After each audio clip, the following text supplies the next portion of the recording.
为啥一浇水它就黄叶？为啥一浇水它就干叶，它就掉叶？出现这个问题有2点需要特别注意。首先你要了解一个误区啊，你浇水黄叶掉叶干叶和你这次浇水，它并不是说这次浇水的水大问题。黄叶掉叶主要体现2个问题啊。那么第一个问题就是你这个浇水浇晚了啊，你这个土过干了。干过劲儿了，植物产生缺水的症状了，它黄叶掉叶。有人说，哎，我这个土还稍微有点湿呢，我没浇完呢。那么第2个提示就是什么？就是你之前上一次的浇水你没有浇透，你又是去做任务式的浇水了啊！你夸一大瓢倒里啊，你看底下哗哗的淌水了啊，浇透了。实则上是什么？实则上是这个土它还没有吃透水呢，哎，这个盆底就流水了，误导你说这个土浇透了。咱们浇水你要了解小水慢浇啊，让它渗一会儿，然后再去小水慢浇，再渗一会儿啊，这样确保这个土啊它能够吃饱水分。土吃饱水分以后，相当于一个小的蓄水池啊，根系从里边源源不断的吸水。咱们再延伸一点啊，你土干的过劲儿了，植物出现干叶、掉叶、枯叶啊等等一系列的现象，土干的过劲儿了，你会发现什么问题啊？这个根儿的根尖儿。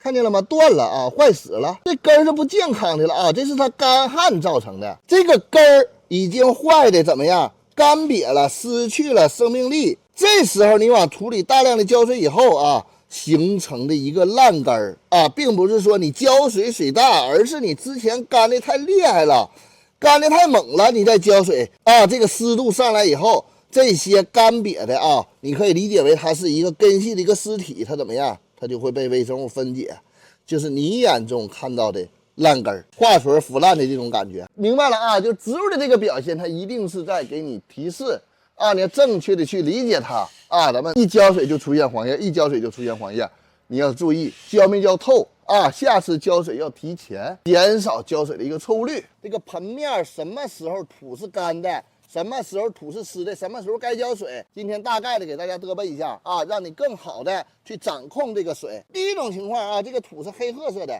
啊，你把盆面的土拿出来，你挤一下子啊，它都能挤出来很多水的这种啊。这个植物到家以后，你换土1个月以后，这种情况啊，进入正常养护期间，这种情况它不浇水。如果说你种的特吸水的植物啊，你像茶花、像茉莉啊。你像那个栀子啊，刚化完盆啊，特别吸水的这些植物，盆面啊，包括你洗根以后啊，白兰啊，能挤出来水啊，咱们也要持续性的去补充，让土维持一个高湿度啊。前期发根需要一个高湿度啊，当然前提是浅白浅重，盆面露出来一部分根系啊，或者茎干完全露出来。这种情况啊，刚化完盆的浇水，养护了1个月以后，植物根扎出来了，进入这个正常生长期，咱们不浇。那么第2种就是盆面土是黑褐色啊，你摸着很湿，是吧？但是你挤不出来水啊。那么这种情况对于你相对来说比较吸水的植物啊，栀子、茉莉、桂花、茶花，哎，这个米兰、九里香啊，包括桂花，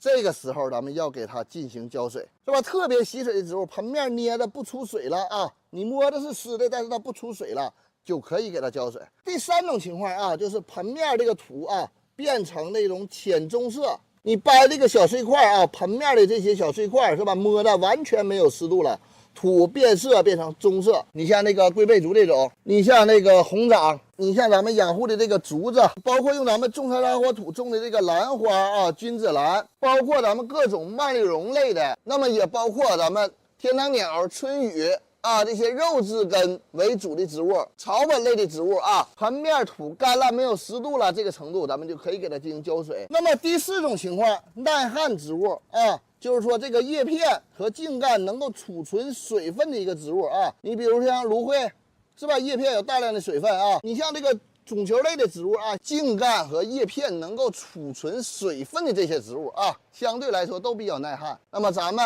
手插进土壤当中啊，插1到2厘米，大概1个手指节的一个距离啊，摸着指尖微微潮湿的时候，咱们给它浇水就 OK。那么泥炭土还有一个特性就是比较轻啊，你家里是塑料盆的，咱们去颠盆，那如果说这个盆颠起来很轻啊，你摸着这个土还潮乎啊，其实它已经缺水了。这个时候咱们就可以去浇水啊。这个颠盆是非常轻便啊，非常利于新手去掌握的，是吧？不要等全干，等这个泥炭土全干以后，它会极度的收缩啊，导致盆和壁之间有什么？有缝隙啊。那么这个缝隙它会导致你浇不透啊。另外一个，泥炭完全干透以后很难浇透，要去进盆啊。不光是泥炭，就是所有的土完全干了以后都很难浇透。我把这个泥炭干燥程度分了4级啊，咱们根据家里边的光照、通风环境，包括瓷盆、塑料盆啊，咱们进行一个上下的微调，那么就很好掌控浇水啊。咱们这个土保水的同时，透气性非常好，你记住啊，透气性是非常好的。即使你浇足了以后啊，这个根系能够正常的呼吸啊，能够正常的